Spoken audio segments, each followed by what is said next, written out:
So what I'm going to do, there's a couple more points I'm going to give you, but I'll be going over a few of the points now also that I've given you. So, first thing, these are 9 specific behaviours. First one, as I've said, silence. First one to speak loses. Keep your mouth shut. Don't raise, every issue you raise can be taken as a sign of weakness. Okay, so don't come across hungry, otherwise they'll press your buttons.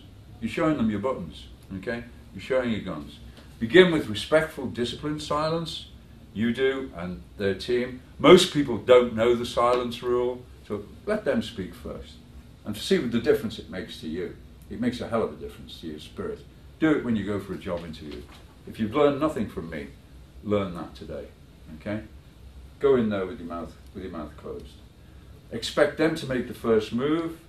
Do not be rushed, okay? If you go to China, one of the first questions I was out a few years back in Shanghai, studied Chinese negotiating techniques. One of the first questions they'll ask you if you go out there is, when is your plane back?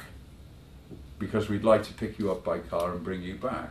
So you might arrive on the Monday and then you're going to go back out on Thursday morning or Thursday lunchtime, you're flying back out, you know, and they'll say, great, well, we'll arrange for a car to take you on Thursday, blah, blah, blah. And now, today, of course, we don't work. Today, you have to come and see the sightseeing, you have to meet these people, and tonight we have a banquet in your honor, you know. So the first night you'll be out there, and you'll have to drink. The only excuse for not drinking is bad health. But for the rest, you have to drink, and the way they drink is one of them will raise the glass, and you've got to empty it. You know, there's all different drinking cultures, customs as well in negotiation. So drinking customs as well. But what the Chinese will do is and then on the Tuesday you get up, you have a head like that, if you don't know what you're doing, and then it'll be more visits, etc. They might not start the negotiation till Wednesday afternoon, or even the Thursday morning, when you actually sit down to do the negotiation. So, in other words, what they're going to do is they're going to put time pressure on you.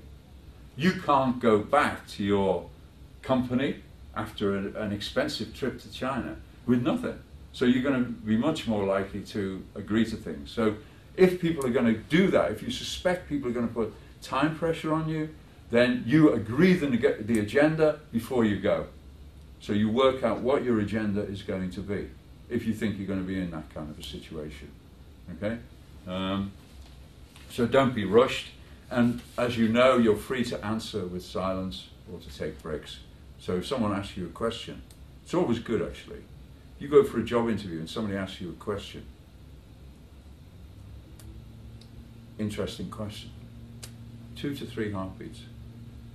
If you're going to make a presentation to a group of people, come out, nail your feet to the floor if it's a formal presentation.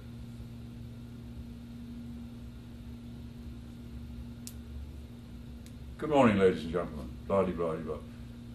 A little bit of silence before you speak, in my experience, gives your words much more authority. Also, it gives you thinking time. Okay? Silence is a beautiful. I'm a musician. Half of the musical score is silence, and it's written in the music. We write the silent periods in. The silence is as important as the music in music, and it's just the same with negotiation. Okay? It's a very cultural thing, so silence also. Okay, now the second point I haven't mentioned to you, so this is a new one. Most people assume, I'm not going to put it on this board, I'll put it on this one. Is this on camera? Yes. Right. So most people assume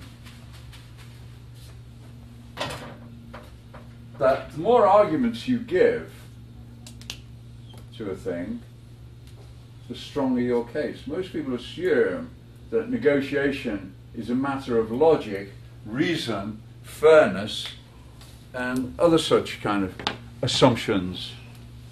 So they assume that if you give one reason, then another reason, then another reason, then another reason, that makes your arguments stronger. you remember, everything comes out of your mouth as a target. The more reasons you give, the more opportunities you give me to question. Okay? So what I try to do, your strategy in a negotiation is, you say, okay, why have you brought me here? We're here to negotiate. What are your reasons for making your request? And then they say, well, there's this, and there's this, and there's this. And you say, what? You've brought me all this way, so active listening, and your reasons are, am I hearing you right? This, this, and this. Is that what you're saying? You brought me all this way for that. Is that all you have? And they say, no, no, and there's this, and there's this, and there's this. So then, back to active listening. So you brought me all this way from England to negotiate with you for that reason, that one, and now you've just added this, this, and that reason. Are they the only reasons you have? And they'll say, no, no, no, and there's this, and there's that, and there's this. So, and that's what I'm waiting for. So then they start digging into the barrel, and then there's that reason, that reason. Do you notice the reasons are getting smaller, they're getting weaker, until eventually that point comes up. Aha! Did I just hear you say that, that particular point? How does that relate to our contract of 1997? And I'm thinking subsection 4, paragraph 15. As I remember, that expressly forbids that particular condition. I'm sorry, if that's your argument, I'm afraid we have to reject your case. That's how you do it.